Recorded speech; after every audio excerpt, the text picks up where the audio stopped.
అందరికీ నమస్కారం. ఈరోజు మనం విశ్లేషించబోయే అంశం మనందరికీ చిన్నప్పటినుంచి బాగా తెలిసినదే. అయితే ఈరోజు దీన్ని కొంచెం కొత్త కోణంలో చూద్దాం. బహుశా చాలా పెద్ద పెద్ద సమస్యలకు పరిష్కారాలు ఇలాంటి చిన్న చిన్న కథల్లోనే ఉంటాయేమో అనిపిస్తుంది కదా. సరే, ఏమాత్రం ఆలస్యం చేయకుండా ఈ కథలో దాగి ఉన్న ఆ బలమైన సందేశమేంటో తెలుసుకునే ఈ ఆసక్తికరమైన విశ్లేషణలోకి నేరుగా వెళ్ళిపోదాం. ఇక్కడ ముందుగా అసలు ఐకమత్యం అంటే ఏమిటో మనం కాస్త స్పష్టంగా అర్థం చేసుకుందాం. ఐకమత్యం అంటే ఏదో గుంపుగా ఒకేచోట నిలబట్టం కాదు సుమా. విడివిడిగా ఉంటూ చాలా బలహీనంగా ఉన్నవి కూడా ఒకదానికొకటి తోడుగా మారినప్పుడు ఒక అద్భుతమైన బలాన్ని సృష్టించడమే ఐకమత్యం. ఉదాహరణకు ఆలోచించండి. ఒక సన్నటి దారాన్ని చాలా సునాయాసంగా తెంచేయగలం. అదే 100 దారాలు కలిస్తే ఒక పెద్ద పడవను సైతం లాగేంత బలమైన మోకు అవుతుంది కదా. ఈ ప్రాథమిక భావనను మనసులో ఉంచుకుంటే తర్వాతి విషయాలు మరింత చక్కగా బోధపడతాయి. సరే, ఇప్పుడు ఈ కథలో ఆసక్తికరమైన మొదటి దశను చూద్దాం. అసలు ఏ ప్రయోగానికైనా ఒక పునాది అనేది కావాలి కదా. విడివిడిగా ఉన్నప్పుడు ఎవరైనా ఎంత బలహీనంగా ఉంటారో చూపించడమే ఈ మొదటి దశ ఉద్దేశం. ఒంటరిగా ఉన్న ఏ ఒక్క కర్రకైనా ఏమాత్రం రక్షణ ఉండదు.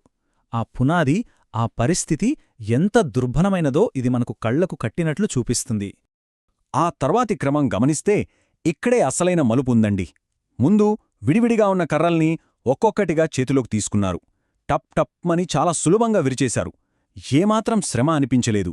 కాని ఆ తర్వాత ఆ విడికర్రలన్నింటినీ కలిపి ఒక కట్టగా కట్టారు చూశారా. అక్కడే అసలు అద్భుతం మొదలైంది. ఆ కట్టను విరగొట్టడానికి ఎంత ప్రయత్నించినా, ఎంత చెమటోడ్చినా అది ఏమాత్రం వంగలేదు. ఒక్క క్షణం క్రితం అంత బలహీనంగా ఉన్న ఆ కర్రలు కట్టగా మారిన మరుక్షణమే ఎంత దృఢంగా మారిపోయాయో కదా.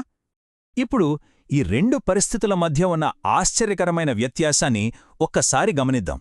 ఒకవైపు కొన్ని కర్రలను ఒక్కొక్కటిగా విరగగలిగారు, మరొకవైపు కాని వాటిని కట్టగా కట్టితే విరగలేకపోయారు.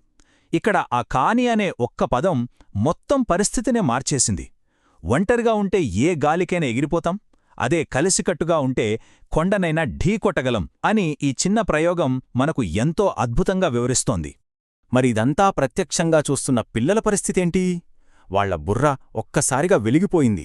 నిజంగా చెప్పాలంటే గంటల తరబడి ఉపన్యాసాలిస్తే రాని మార్పు కళ్ల ముందు జరిగిన ఈ చిన్న ప్రయోగం వల్ల వచ్చేసింది.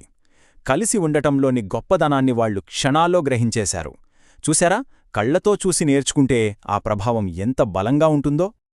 ఇక ఈ విశ్లేషణలో మనం గ్రహించాల్సిన అస్సలు సిసలైన సత్యం ఇక్కడే ఉంది.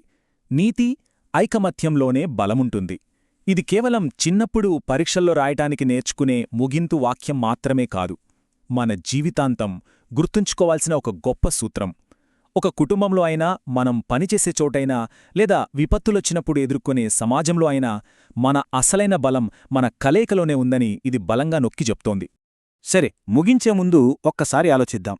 ఎటువంటి ప్రాణం లేని, ఏమాత్రం ఆలోచనా శక్తి లేని ఒక సాధారణ కర్రల కట్టే కలిసి ఉన్నప్పుడు విడదీయలేని మహాశక్తిగా మారగలిగినప్పుడు, మరి అద్భుతమైన ఆలోచనాశక్తి ఉన్న మనుషులు, వారిలోని మేధస్సు ఏకమైతే ఇంకెంతటి తిరుగులేని శక్తిగా మారుతాయి. విడివిడిగా ఉంటే విరిగిపోతాం, కలిసి ఉంటే నిలబడతాం. ఈ ఒక్క ఆలోచనతో ఈనాటి మన విశ్లేషణను ముగిద్దాం.